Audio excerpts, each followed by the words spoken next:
Hi friends, welcome to Sangavi சமையல். இன்னைக்கு வந்து பார்த்தீங்கன்னா நம்ம வீட்டில் விநாயகர் சதுர்த்தி எப்படி கொண்டாடிக்கணும்னு வாங்க பார்க்கலாம். அதுக்கு முன்னாடி ஆல்ரெடி நான் வந்து விஷ் பண்ணி ஒரு ஷார்ட்ஸ் போட்டேன். இருந்தாலும் உங்களுக்கு சொல்கிறேன், ஹாப்பி விநாயகர் சதுர்த்தி. வாங்க பார்க்கலாம் நம்ம வீட்டு பிள்ளையாரை வாங்க பார்க்கலாம். இது வந்து பார்த்தீங்கன்னா மண் பிள்ளையார். நாங்கள் எப்பவுமே வந்து மண் பிள்ளையார் தான் வாங்குவோம். கிட்ட வந்து இருக்காது, மண் பிள்ளையார் தான் எப்பவுமே வாங்குவோம். பெயிண்டிங் போடுறதெல்லாம் வந்து வாங்க மாட்டோம். அப்புறம் நம்ம ஏற்கனவே நம்ம வீட்டில் இருக்கிற விக்கிரகம் வந்து பார்த்தீங்கன்னா நம்ம பித்தளையில வந்து ஒரு விநாயகர் இருக்காரு. நம்ம தங்கத்திலேயே விநாயகரே வச்சாலும் கூட ஆனா இந்த மஞ்சள் பிள்ளையார் தான் ரொம்ப ரொம்ப இம்பார்ட்டன்ட். மஞ்சள்ல பிடிச்சி வச்சு விக்னேஸ்வராய நமக்கு நம்ம சொல்லிட்டு ஒரு அருகம்புல் வச்சுட்டோம்னா அந்த இடத்துல வந்து பிள்ளையார் கண்டிப்பா வந்து வந்துருவாரு.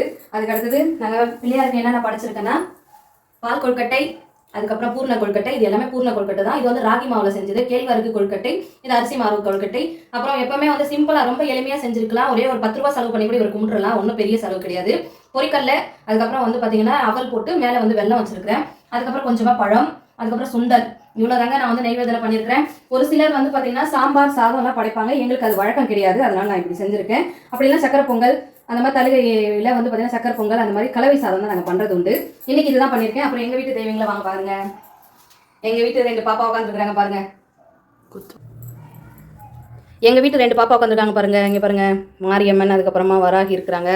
அதுக்கப்புறம் எல்லாரும் சூப்பராக இன்னைக்கு ஜொலிக்கிறாங்க பயங்கரமாக. அதுக்கு அடுத்தது நம்ம முருகன் இருக்காரு, என் அப்பன் முருகன் இருக்காங்க. எல்லா தெய்வங்களும் இங்கே தான் இருக்கிறாங்க. நிறைய பேர் இருக்காங்க நம்மக்கிட்ட. இன்னைக்கு வந்து இவருக்கு தான் வந்து பர்த்டே இல்லையா, அதனால முன்னிலைப்படுத்தி இன்னைக்கு நம்ம வந்து செஞ்சாச்சு. எங்கள் வீட்டு விநாயகர் சதுர்த்தி எப்படி இருக்குன்னு சொல்லி கமெண்ட்ல சொல்லுங்க. அவ்வளோதான் ஃப்ரெண்ட்ஸ், இன்னைக்கு நம்ம வீட்டில் விநாயகர் சதுர்த்தி சிறப்பாக எனக்கு தெரிஞ்ச விதத்தில் சிம்பிளாக எளிமையாக பண்ணியிருக்கிறேன். நீங்களும் எப்படி பண்ணீங்கன்னு சொல்லி கமெண்ட்ல சொல்லுங்க. இந்த வீடியோ பிடிச்சிருந்தா லைக் அண்ட் சப்ஸ்கிரைப் பண்ணுங்க. Bye friends.